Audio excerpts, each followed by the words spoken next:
Alam mo ba kung anong halaman ito?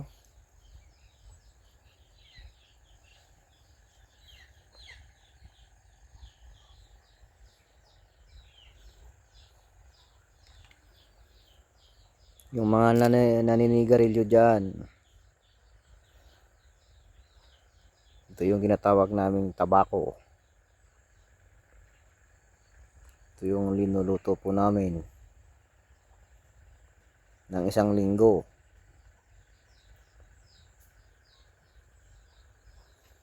Ito ang buhay namin dito sa Ilocos. Dito mo matatagpuan yung mga quality ng mga tabako. Maraming klaseng mga tabako. Meron yung linuluto sa pugon.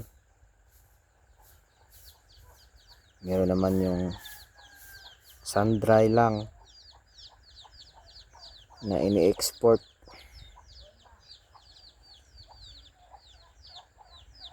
Tabako.